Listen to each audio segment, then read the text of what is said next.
आज एक नया लेख प्रारंभ हो रहा है।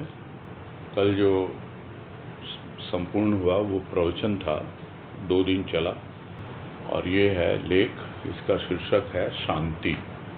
ये भावकर्ण 21 नंबर में प्रकाशित हुआ था, जो सुलोचनाबाई बगड़िया मौसी जी का लिखा हुआ है। शांति एक ऐसा शब्द है जिससे हम सब क्या कहें, वाकिफ़ हैं।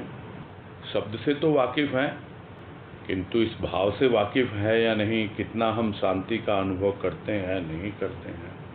गुरुदेव ने भी एक लेख लिखा है, शांति का उद्गम, और उस लेख का भी विश्लेषण हो चुका है। अब ये लेख है, इसका शीर्षक है शांति। देखें इसमें किस तरह की बातें आती हैं सामने। शुरू करते हैं। कह रहे हैं मौसी जी, शांति ईश्वरीय सत्ता का स्निग्ध भाव है जो शांत है, सर्वत्र अपूर्व स्तब्धता। प्रकृति में अणु परमाणु उड़ते ही रहते हैं, जिनसे मानव सदा अनजान ही रहता है। कुछ अणु तो सूर्य के प्रकाश में दृष्टिगोचर होते, कुछ परमाणु दृष्टिगोचर नहीं होते, किंतु उनका प्रभाव वातावरण में फैला रहता है। ये परमाणु ही अंतर में प्रवेश कर बेचैनी पैदा करते हैं। सर्व सुख संपन्न होते हुए भी व्यक्ति बेचैन रहता है। कारण है बाहरी अणु परमाणु का प्रभाव। मानव अपनी अंतर की दृष्टि कब लक्षित करता है, जबकि उसे कोई अन्य दृष्टि प्राप्त होती है उन्हें देखने के लिए। सृष्टिकर्ता के 5 महाभाव हैं, उनमें शांत भी एक है। शांत की प्रकृति ही शांत है। शांति सभी को कहाँ नसीब होती है। शांति तो सारे अणु परमाणु को शांत कर देती, उन्हें उड़ने नहीं देती, भूमि पर ही शयन करा देती। और भाव लेते हैं कि शांति एक ऐसा भाव है जो ईश्वरीय सत्ता, यानी जो परमात्मा की सत्ता है, जो पूरी सृष्टि का संचालन कर रही है, जो अथॉरिटी है, जो सुपर पावर है, उसका एक ऐसा स्निग्ध भाव है। स्निग्ध यानी कोमल, चिकना। ज़्यादातर स्निग्धता का उदाहरण मक्खन से दिया जाता है कि मक्खन कोमल होता है, चिकना होता है। तो उसी तरह शांति जो है उस सुपर पावर का, उस ईश्वरीय सत्ता का कोई कठोर भाव नहीं है, बहुत ही कोमल है और साथ ही साथ चिकना है, ताकि जीवन में जब शांति आ जाती है तो किसी के साथ कोई फ्रिक्शन नहीं होता है। जो बातें आती रहती है हमेशा कि फ्रिक्शन क्यों होता है, क्योंकि सब रूखा सूखा जीवन व्यतीत करते हैं, और उस रूखे सूखे जीवन में थोड़ी सी स्निग्धता आ जाए, यानी कोमलता और चिकनाई आ जाए, तो फ्रिक्शन अपने आप दूर हो जाता है। तो वो है शांति, ईश्वरीय सत्ता का भाव। और दिखलाई पड़ता है, जो शांत हो जाता है या जो शांत है, वहाँ तो एकदम बिल्कुल चारों तरफ एक ऐसी स्तब्धता, यानी स्तब्ध होना, यानी कोई है ही नहीं मौजूद, कोई हलचल नहीं है, कुछ भी नहीं, स्तब्ध हो गए, यानी जड़वत हो गए। तो ये है स्तब्धता। जो शांत होता है वो जड़वत ही प्रतीत होता है। और प्रकृति में देखते हैं हम, सब कुछ तो चलायमान है, गतिशीलता है। तो यह जो आँखों से दिखलाई देती है, पेड़ पौधे हिलते हुए, नदियाँ बहती हुई, क्या उसके अलावा और भी कुछ है?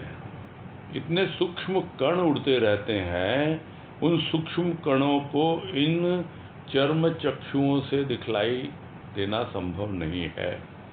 तो कुछ स्थूल के होते हैं, बहुत छोटे मोटे, तो उसको तो फिर भी वैज्ञानिक देख लेते हैं माइक्रोस्कोप के द्वारा, किंतु जो सूक्ष्माति सूक्ष्म होते हैं, जिसे कह सकते हैं कि वो परमाणु, जैसे परमाणु एटम होते हैं और अणु यानी मॉलिक्यूल होते हैं, ये विज्ञान की भाषा है। तो अणु से भी छोटे होते हैं परमाणु, वो दिखलाई नहीं पड़ते हैं, और यह तो सूक्ष्म रूप है परमाणु का। तो उसको देखने के लिए तो वैसा ही यंत्र चाहिए। पता नहीं लगता कि किस प्रकार से ये पूरे वातावरण को प्रभावित कर रहे हैं। चारों ओर फैला हुआ है उनका प्रभाव, जिसको हम साधारण भाषा में कहा करते हैं, आजकल जो बड़ा कॉमन शब्द चल रहा है कि वाइब्रेशंस। तो वाइब्रेशन दिखाई तो पड़ते नहीं हैं, किंतु अपने भीतर कहीं ना कहीं होते हैं, वो वातावरण में होते हैं। तो जो दृष्टिगोचर नहीं होते, पता नहीं लगता, किंतु उनका प्रभाव तो पड़ता ही है ना। वो सूक्ष्म होते हैं और हमारे भीतर प्रवेश कर जाते हैं, और जब हमारे भीतर प्रवेश कर जाते हैं, हमको पता ही नहीं लगता कि किस प्रकार से वो बेचैनी पैदा करते हैं। लोगों के वाइब्रेशंस होते हैं, जहाँ बैठते हैं, उठते हैं, लोगों से मिलते हैं, कहाँ से क्या हमारे भीतर प्रवेश कर जाता है, क्योंकि सामने वाला बेचैन है, हम भी बेचैन हैं। इस तरह से अपने आप ही वो प्रभाव पड़ जाता है। वो परमाणु होते हैं जो सूक्ष्माति सूक्ष्म होते हैं और किसी भी यंत्र से दिखलाई नहीं पड़ते हैं। हाँ, जो उन्हें महसूस कर सकते हैं वो करते हैं। तो सब कुछ है भाई व्यक्ति के पास, सर्व सुख संपन्न है, किंतु वो सब होने के बावजूद भी क्यों बेचैनी है उसके भीतर? कभी विचार करता है वो? उसका कारण यही बता रहे हैं कि ये वातावरण में जो अणु परमाणु है उसका प्रभाव पड़ता है।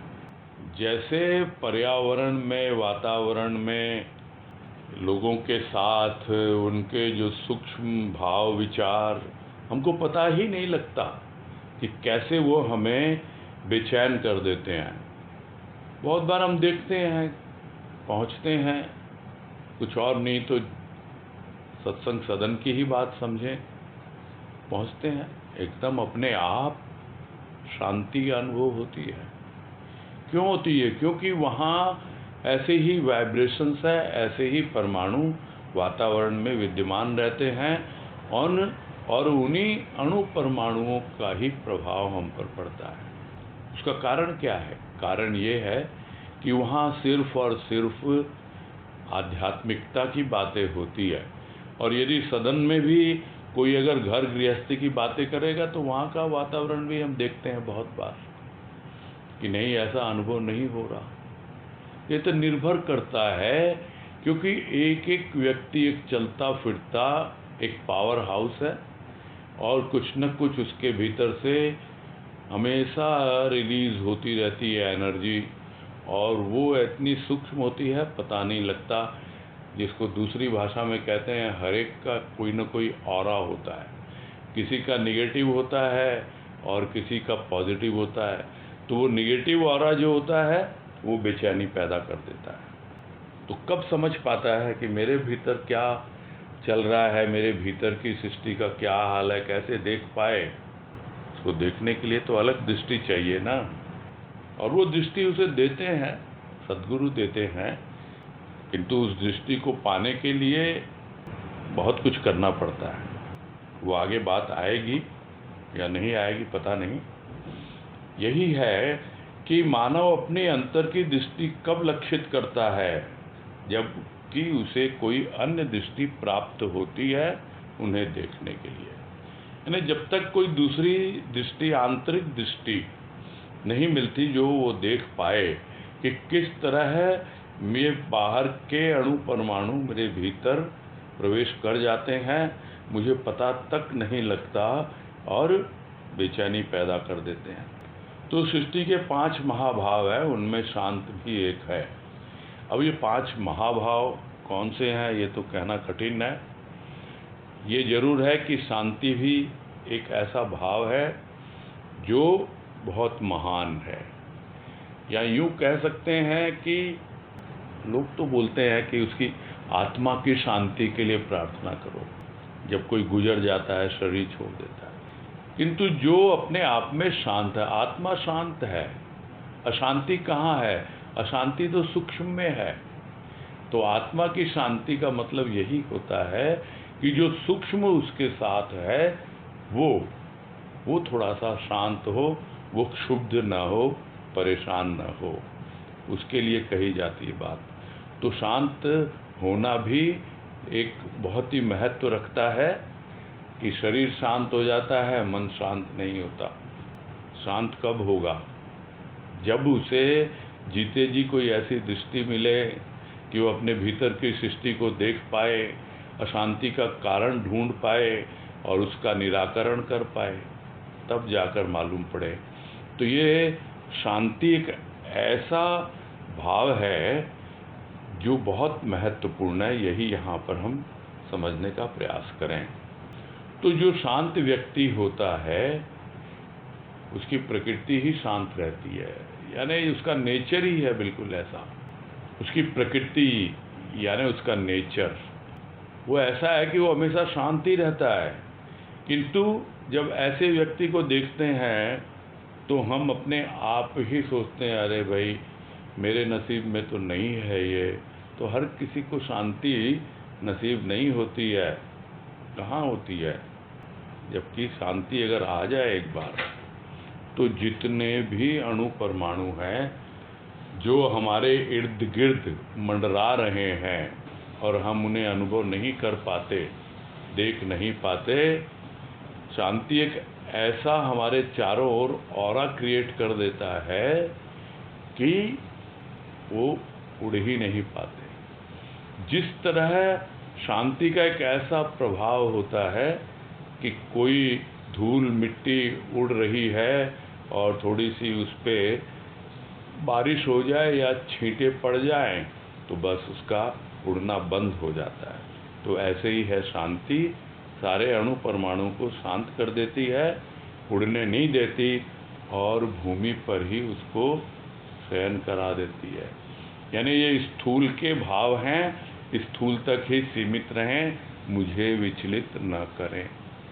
आगे है शांति संकल्प विकल्प रहित, विचारों के द्वंद्व से रहित, राग द्वेष से रहित, दूषित वातावरण से रहित, मोह वासना से रहित, एकांगी भाव, एक सत्ता, एक स्वरूप, जहाँ अन्य दूसरा रूप नहीं। ये एक ऐसी अवस्था विशेष है जिसमें मनुष्य की सभी वृत्तियाँ सुप्त हो जाती हैं, इंद्रियों की गति भी रुक जाती, जो बाहर भीतर चक्कर लगाती हैं। साधारण व्यक्ति की इंद्रियां और वृत्तियां तो बाहर ही बाहर भ्रमण करती रहती हैं और आसक्त रहती हैं निरर्थक भाव पर। किंतु साधक जो अभी पूर्ण नहीं है, उसकी वृत्तियां और इंद्रियां जो कभी बाहर कभी भीतर दौड़ती रहती है, वे शांति के भाव में शांत हो जाती हैं जब तक कि शांति की सत्ता फैली रहती है। अब शांति की पहचान बता रहे हैं कि शांति की क्या पहचान है कि भाई संकल्प विकल्प रहित, यानी संकल्प विकल्प नहीं होंगे वहाँ। संकल्प विकल्प किसके रूप है? विचारों के रूप हैं। विचार आएंगे जाएंगे, कुछ हम संकल्प लेंगे और संकल्प पूरा नहीं होगा तो विकल्प ढूंढेंगे कि नहीं ऐसे तो नहीं हुआ, हम ऐसे करें। तो इस तरह तरह तरह के विचारों में जब प्राणी लगा रहता है तो वो मन के धरातल पर रहता है। तो जब मानसिक शांति ही नहीं मिली तो परम शांति या जिस शांति की बात हो रही है, जो 5 महाभावों में से एक है, उसका अनुभव कैसे मिलेगा? तो संकल्प विकल्प तो सबसे पहले दूर होने चाहिए और विचारों में कोई द्वंद्व नहीं होना चाहिए, और इतना ही नहीं, राग द्वेष भी नहीं होगा वहाँ। तो जो सब बातें हमें परेशान करती हैं, यानी संकल्प विकल्प, विचारों का द्वंद्व, राग द्वेष, और जो भीतर एक वातावरण हमेशा दूषित रहता है, हमारी सोच, हमारा मन, बुद्धि, इन सब में कुछ न कुछ दोष बना हुआ है। दूषित का मतलब दोष युक्त है। मन में मैल, चित्त में चंचलता, ये सब बातें हम करते रहते हैं। उन सब से रहित होती है शांति, यानी इनके परे है। और इतना ही नहीं, मोह से, वासना से रहित, क्योंकि मोह और वासना ये बार बार खींच के नीचे ले आते हैं। तो एकांगी भाव है, यहाँ पर वो सब होंगे ही नहीं। ये अपने आप में शांति परिपूर्ण है, यह पूर्ण शांति की अवस्था है, जहाँ पर एकमात्र शांति की ही सत्ता है, शांति का ही रूप है, और वहाँ दूसरा रूप कोई है ही नहीं। अब उसको क्या कहा जाए? उसको अवस्था कहा जाए, या यह कहा जाए कि वहाँ पर कुछ भी नहीं है, बस वो एक है। अब यहाँ पर उस एक का जो नाम है वो शांति है।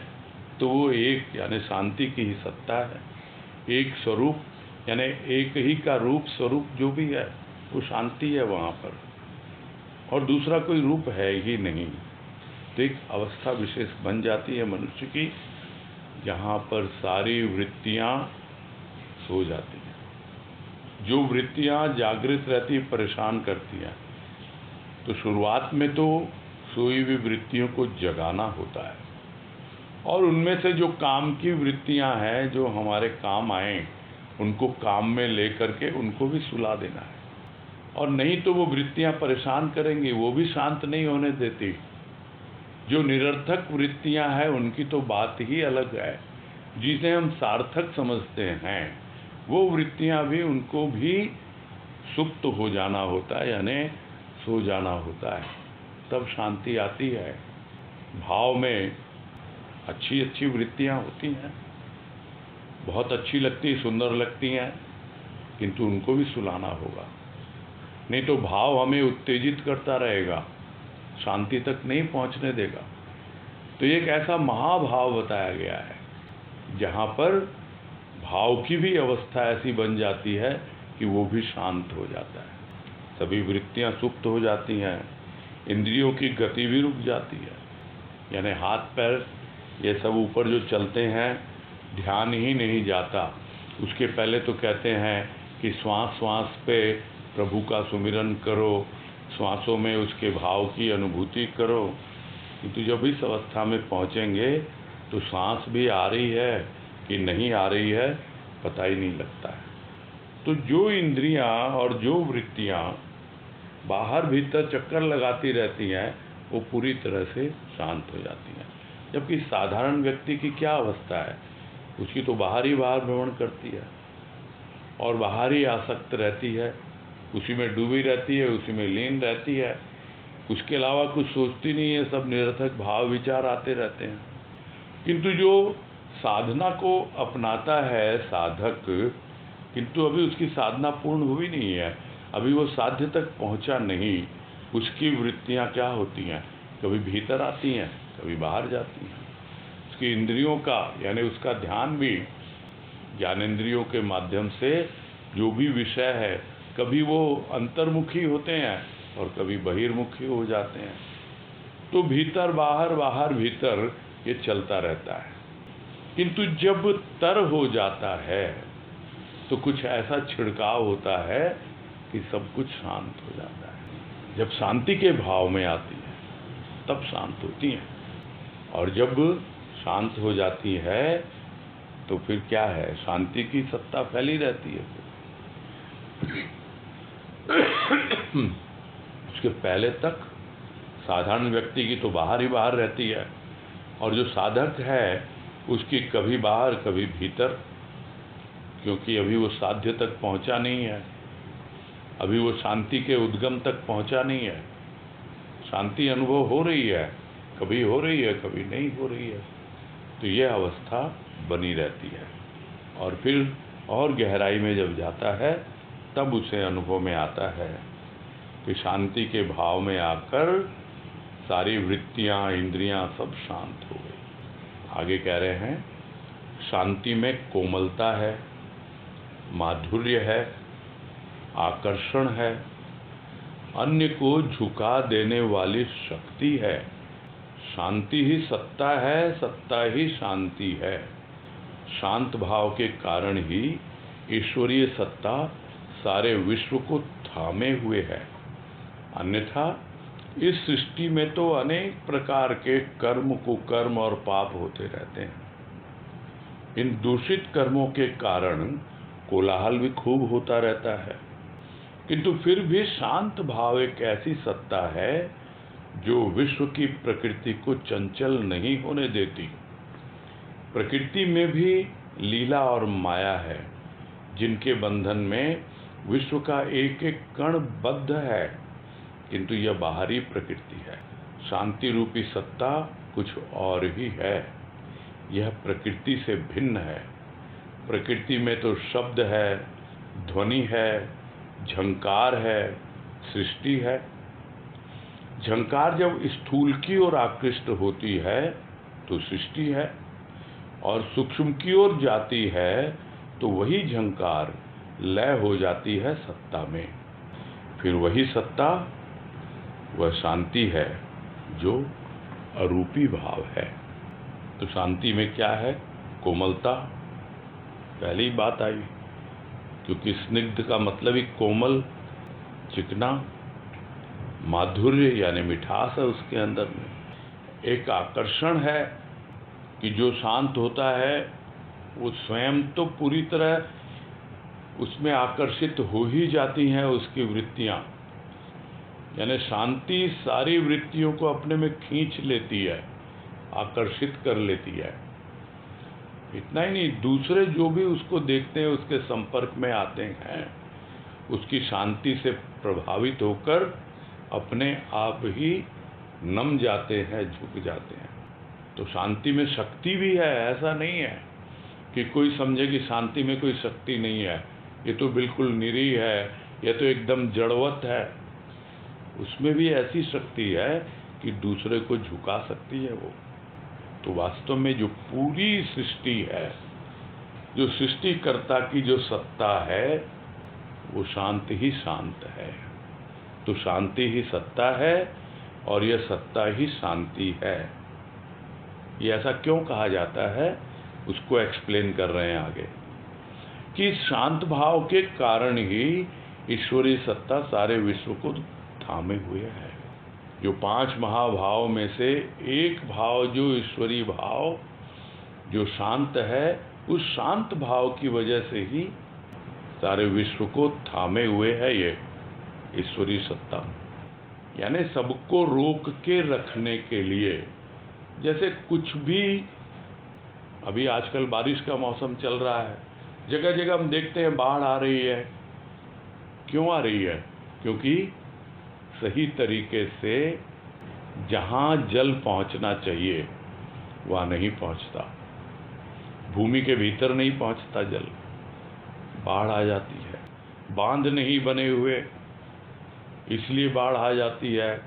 यानी जो बारिश होती है वो कैचमेंट एरिया में होती है, बांध उसको पकड़ लेते हैं और वहीं बनाए जाते हैं बांध जहाँ ज़्यादा बारिश होती है, और सब मिल कर के छोटे मोटे नदी नाले सब उसी बांध को भरते हैं। तो इस प्रकार जो ईश्वरीय सत्ता का उदाहरण लेके हम समझते हैं कि पूरा सबको थामे हुए है।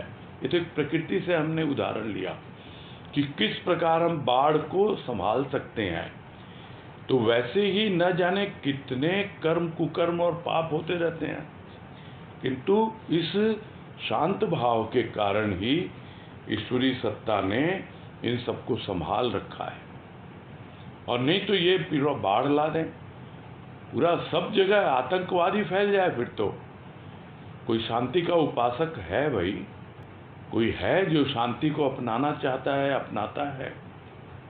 और यदि वो अगर युद्ध को भी प्रेरित होता है तो किस लिए होता है?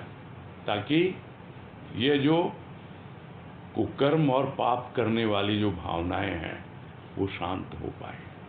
तो यह जो ईश्वरीय सत्ता है वो सारे विश्व को थामे हुए है। और नहीं तो इस सृष्टि में कितना कुछ होता है, और इन बुरे कर्मों के कारण कितना शोर है, कितना कोलाहल, कितनी भी आप देखो शांति से बैठ नहीं सकते, देखते हैं कहाँ कुछ हो रहा है, कहीं कुछ हो रहा है। किंतु जिसके पास वो शांत भाव की सत्ता है, वो तो शांत ही शांत है। यह प्रकृति को चंचल नहीं होने देती। बाहर की प्रकृति की अलग बात है, लेकिन वो भी अशांत कब होती है? जब हम स्वार्थी हो जाते हैं, यानी हम प्रकृति का दोहन करने लगते हैं। प्रकृति अपने आप में शांत है, वातावरण शांत, पर्यावरण शांत, किंतु हम उस पर्यावरण को डिस्टर्ब कर देते हैं, तो प्रकृति क्षुब्ध हो जाती है, अपना क्षोभ प्रकट करती है तरह तरह से। तो बाहरी प्रकृति की बात अलग, किंतु जो भीतरी प्रकृति है उसको संभालने वाली जो सत्ता है वो है शांति। और जो भी लोगों के भीतर थोड़ा बहुत शांति का भाव है, इसीलिए विश्व में शांति बनी हुई है। कितने भी युद्ध हो जाएं, सबको पता है बाहरी युद्ध कभी भी किसी समस्या का हल नहीं कर सकते। एकमात्र शांति ही समस्या का हल है। उसी तरह कितने भी भीतर युद्ध हो जाएं, वैचारिक युद्ध, कितनी भी भीतर द्वंद्व हो जाए, संघर्ष हो जाए, कितनी ही लड़ाइयाँ रण हो जाए, किंतु शांति ही सबको संभालती है, हमारे भीतर की प्रकृति को चंचल नहीं होने देती।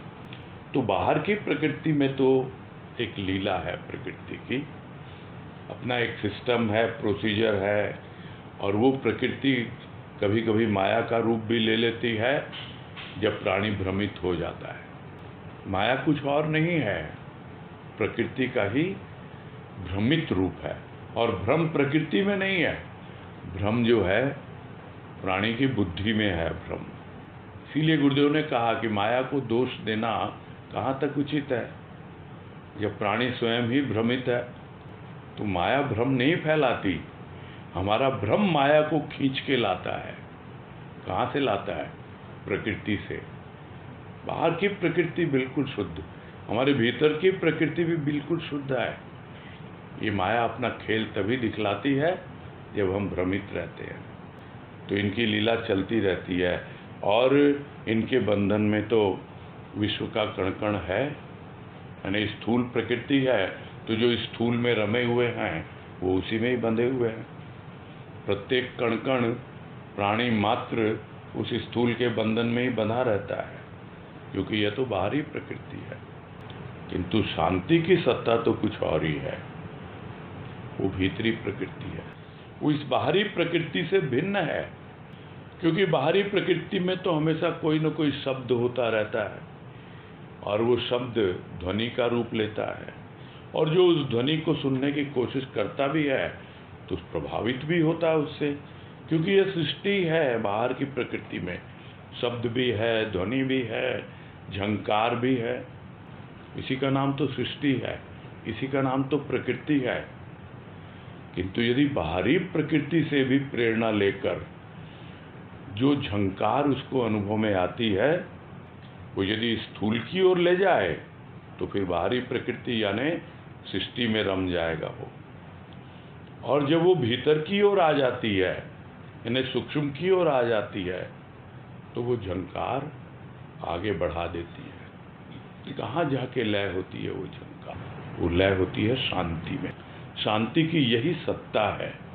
इसके 3 रूप बनते हैं। पहले शब्द और ध्वनि एक साथ चलते हैं, शब्द बिना ध्वनि के नहीं और ध्वनि बिना शब्द के नहीं। तो ध्वनि के बाद भीतर आती है वो ध्वनि, वो गूंज बनती है, इको, और वो गूंज फिर आगे बढ़ती है।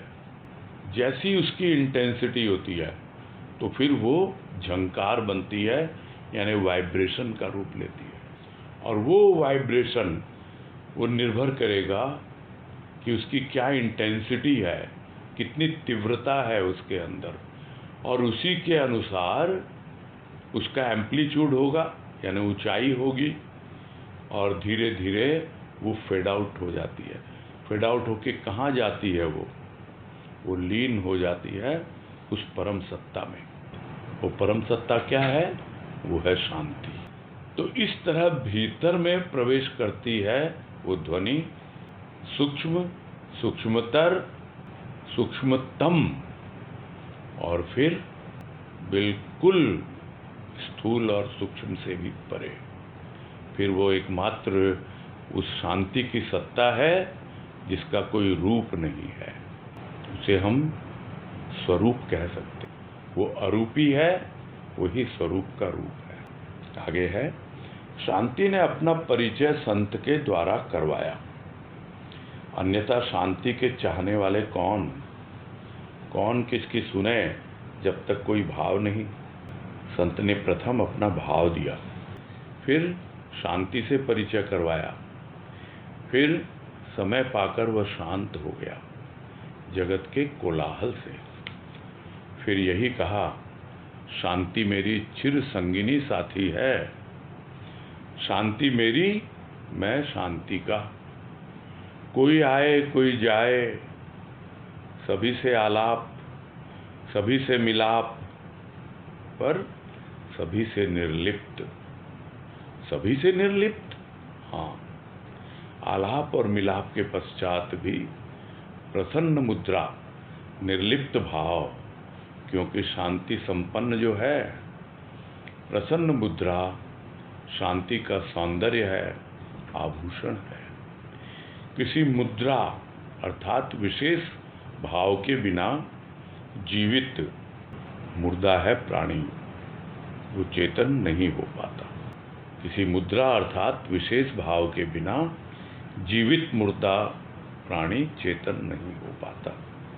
और ये है शांति। कैसे इससे परिचय मिले, कैसे इस पे आगे बढ़ा जाए, तो यही कह रहे हैं, संत ने परिचय करवाया। किसके द्वारा करवाया? अपना परिचय।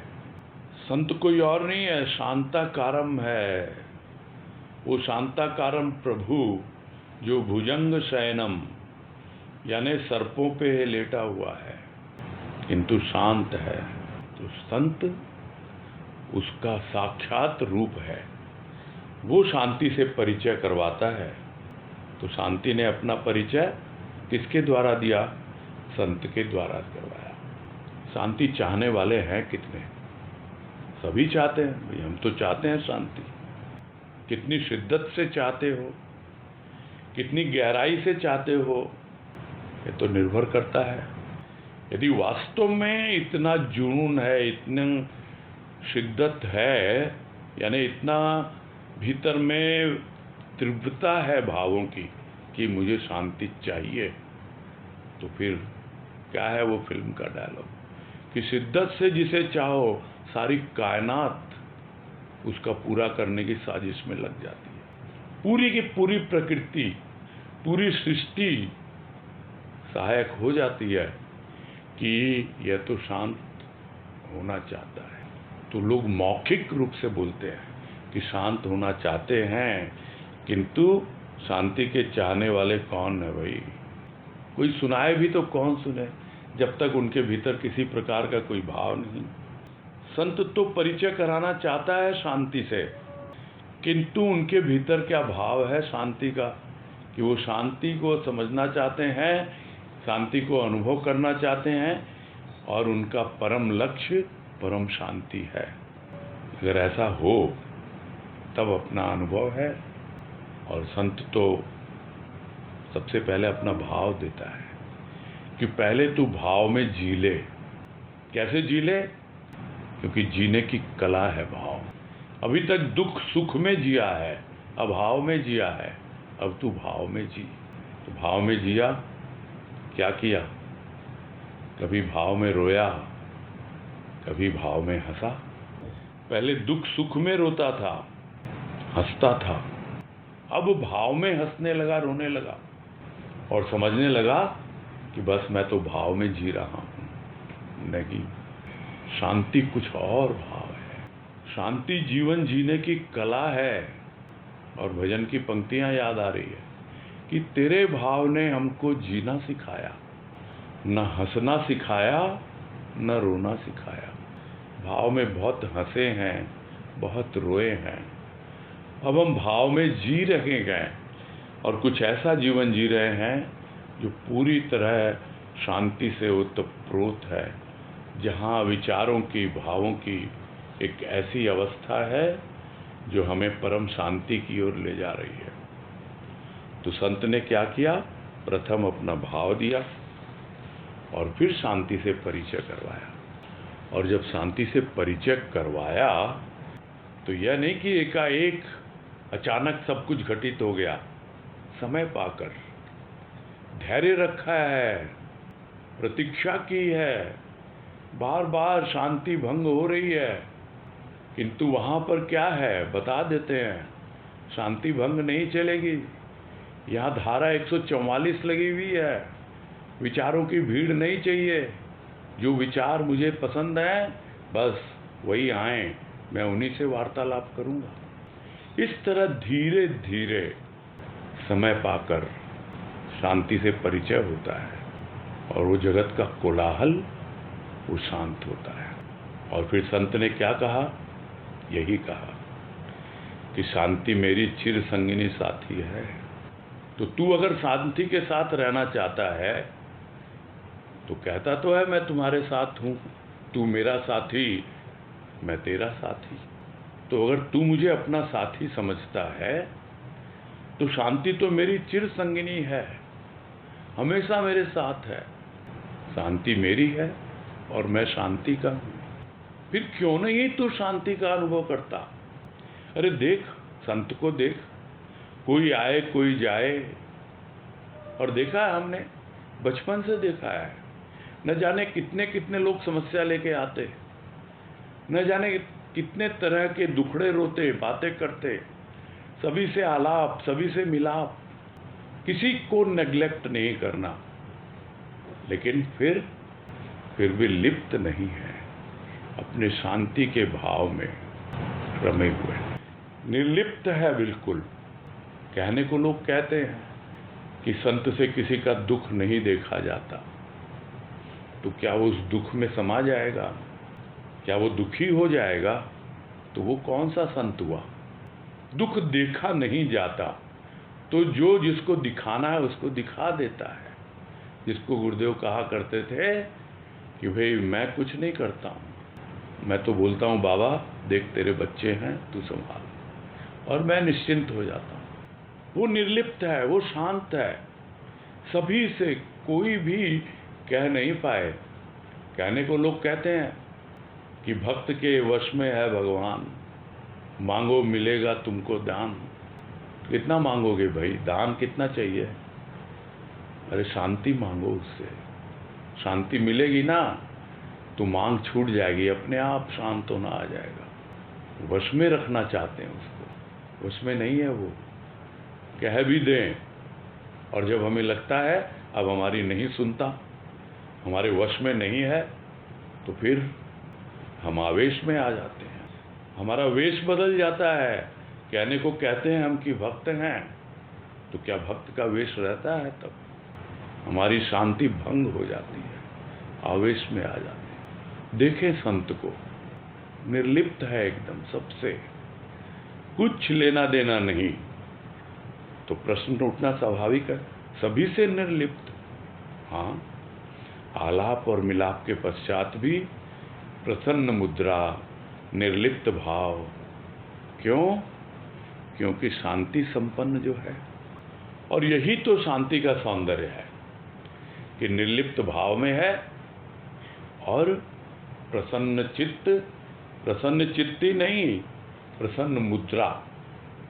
जैसे मुद्रा होती है नृत्य में, भाव की मुद्रा होती है, तो वो तो जानबूझकर फोर्सिबली मुद्राओं के द्वारा दिखाते हैं, किंतु संत उस विशेष भाव में रहता है, शांत भाव में, तो वो तो फिर उसकी मुद्रा बन जाती है।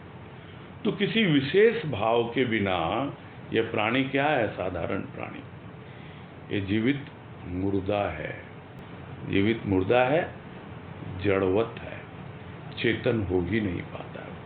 तो एक विशेष भाव शांति का चाहिए, वो मुद्रा का, जो उसका सौंदर्य है, जो उसका आभूषण है। और नहीं तो वो जीवित होते हुए भी मुर्दे के समान है। कोई समझ ले कि हाँ भाई यह तो कुछ विशेष बोलता नहीं है, एकदम चुप रहता है, शांत रहता है, किंतु क्या प्रसन्न चित्त है, प्रसन्न मुद्रा है उसकी? अरे वही तो सौंदर्य है शांति। समझ पाए तो जान पाए। और आगे कह रहे हैं, जो इसका लेख का अंतिम पैराग्राफ है, कि मुद्रा आकर्षित करती है अपनी ओर। बाहरी मुद्रा अर्थात लक्ष्मी ने तो तन मन का भान ही भुला दिया, सुख चैन को बेच ही दिया।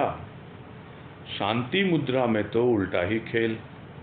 जिसने अर्थात शांति ने जिसे भी आकर्षित किया अपनी ओर, उसे सब प्रकार से पूरित कर दिया। भोला प्राणी शांति रूपी मुद्रा को बेच डाला स्थूल मुद्रा के लिए। अब बेचैन हो छटपटाता फिरता है। शांति चाहने वाले के लिए शांति दूर नहीं। सद्गुरु निरर्थक भावों की धूल झाड़ देते, शांति आ जाती। अभाव ग्रसित को सब कुछ देकर अभाव मिटा देते, शांति आ जाती। मनुष्य का कार्य यही कि वह शांताकारम की ओर देखे, तभी वह शांति का भाव पा सकेगा। तो कोई भी भाव भंगिमा हो, कोई भी मुद्रा हो, वो आकर्षित करती ही करती है अपनी ओर। और एक मुद्रा यानी धन, तो यह भीतर का धन है। शांति वो परम धन है जो शांति का उपासक है उसके लिए। तो वो आकर्षित करती है जो उस राह पे आगे बढ़ता है, जो शांति को हमेशा अनुभव करना चाहता है। किंतु होता क्या है, वो बाहर की ओर आकर्षित होता है, उस बाहरी मुद्रा के लिए यानी रुपये पैसे के लिए। तो उसने तो तन मन का भान ही भुला दिया, जिसे हम साधारण रूप से लक्ष्मी कहते हैं। तो एक है शांति, वो आकर्षित करती है अपनी ओर। एक है लक्ष्मी, वो आकर्षित करती है अपनी ओर। तो ये जो बाहरी मुद्रा है लक्ष्मी के रूप में, उसने तो सब कुछ भुला दिया, न तन का होश न मन का होश।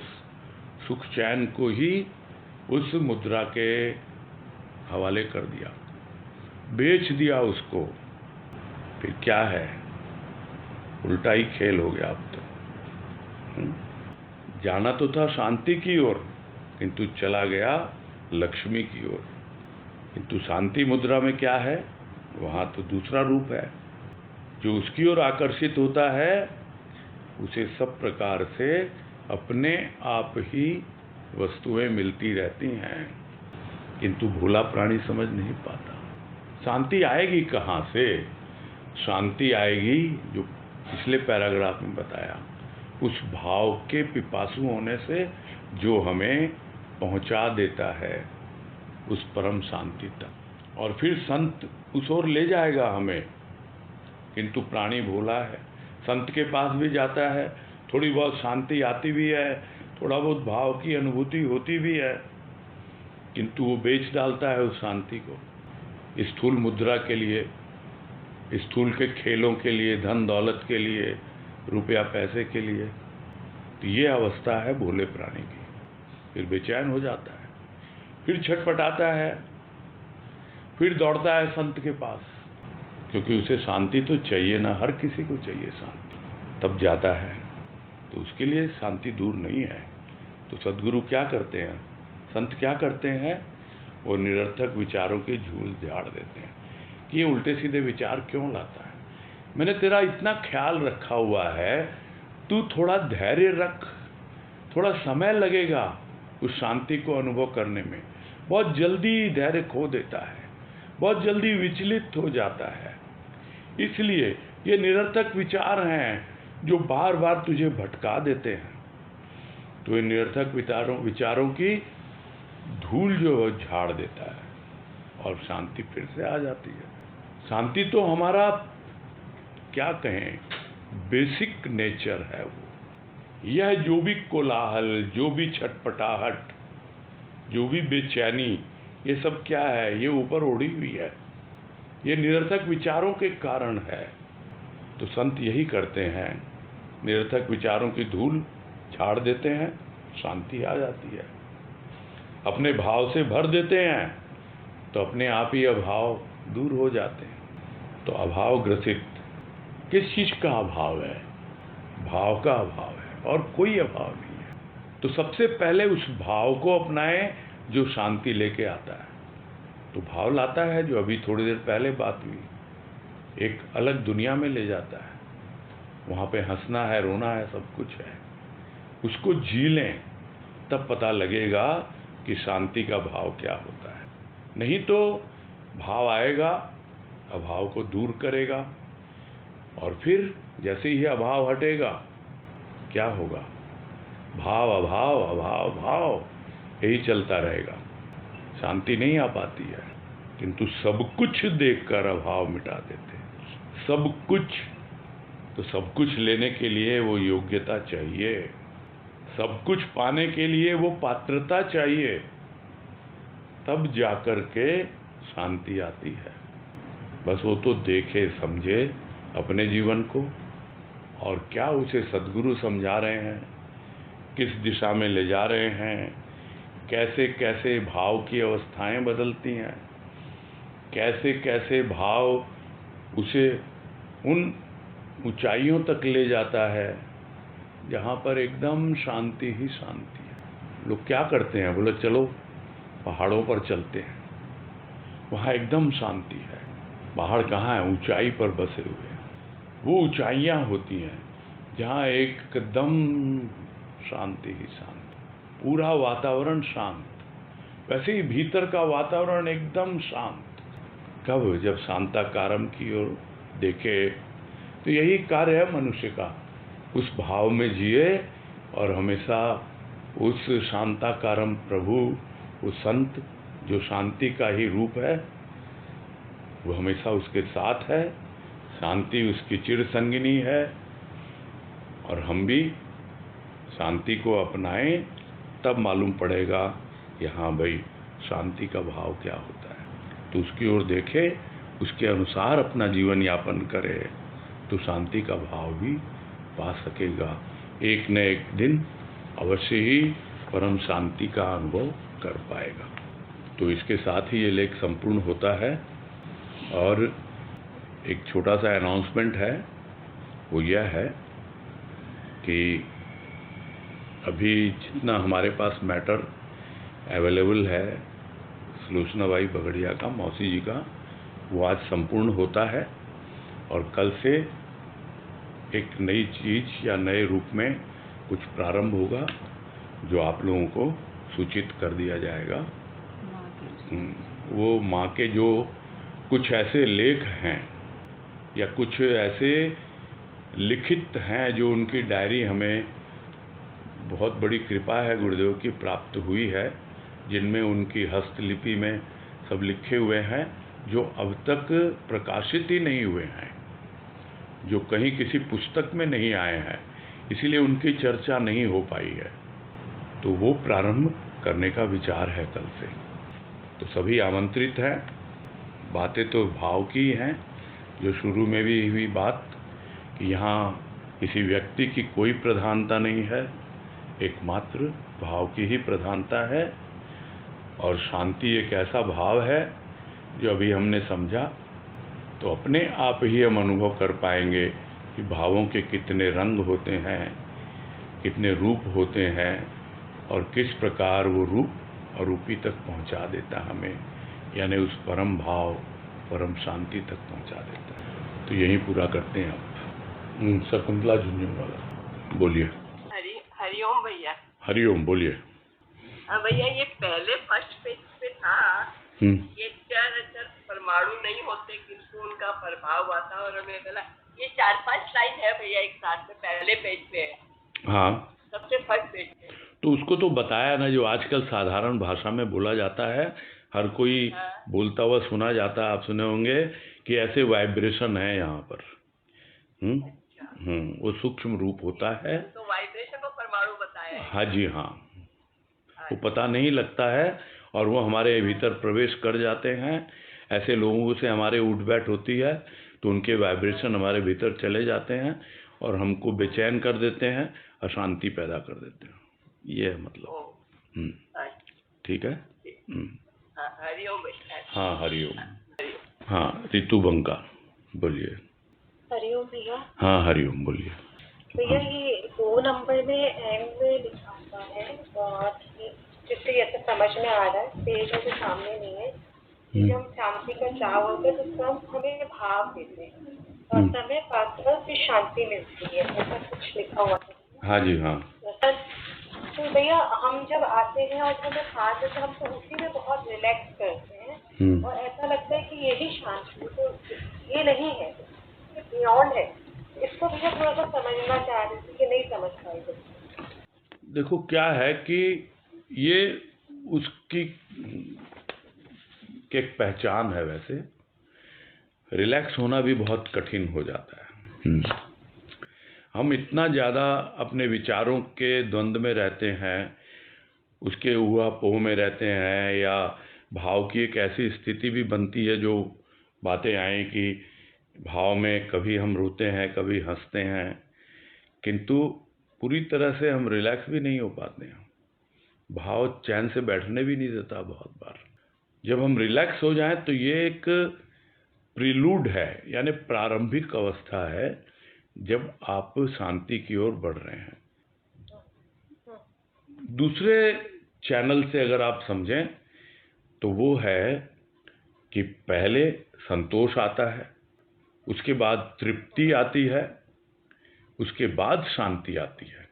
तो यदि हम संतुष्ट हैं, जो कुछ भी भाव हमें मिल रहा है, जिस ढंग से जीवन जी रहे हैं हम, तो हम धीरे धीरे तृप्त होना सीख जाएंगे और जब तृप्त हो जाएंगे तब शांति आएगी। आप जिसको रिलैक्स होना कह रहे हैं वो संतोष में भी हो जाता है रिलैक्स। अच्छा।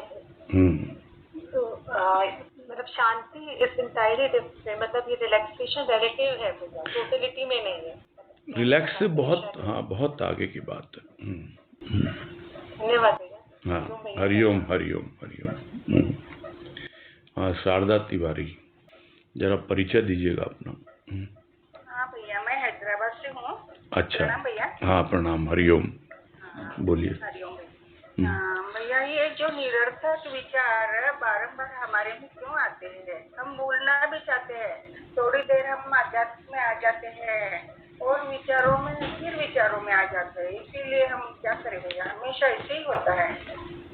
नहीं, यही तो फर्स्ट पैराग्राफ में बताया ना, जो था ना, जो अभी पूछा भी शकुंतला बाई ने कि क्या होता है, ये हमारा संग ऐसे लोगों का होता है और उनके विचार ऐसे होते हैं, हम भले ही कुछ ध्यान न दें, वो वातावरण में वो परमाणु यानी वो वाइब्रेशन रहते हैं।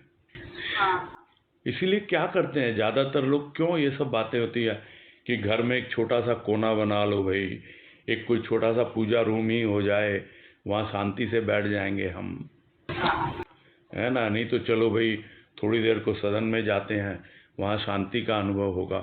तो ये सब इसीलिए तो करते हैं हम, ताकि वो एक हम बाउंड्री लाइन खींच देते हैं कि वो सब वाइब्रेशन हमारे भीतर ना आए।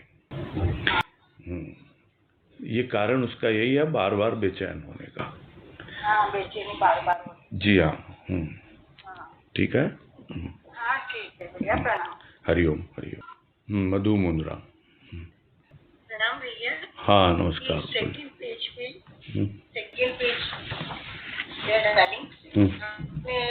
जो पैराग्राफ है उसके एंड में है, झंकार जब स्थूल की ओर आकृष्ट होती है तो सृष्टि है, और सूक्ष्म की ओर जाती है तो वही झंकार ले जाती है। जी।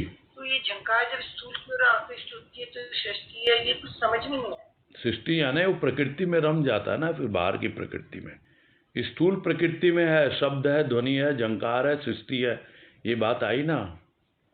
तो जब वो स्थूल में रमने लगेगा तो फिर वो उसी अनुसार स्थूल की ही सृष्टि होगी। उसकी भीतर में भाव तो अनुभव में आ रहे हैं, वो भीतर में झंकार भी आ रही है, लेकिन बार बार फिर हम उन भावों को स्थूल में रमा देते हैं।